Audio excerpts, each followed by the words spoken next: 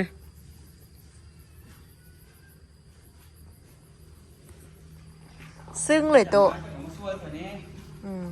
เพราะจะไปหาหน่ออยู่เขาจริงเก่งหน่อ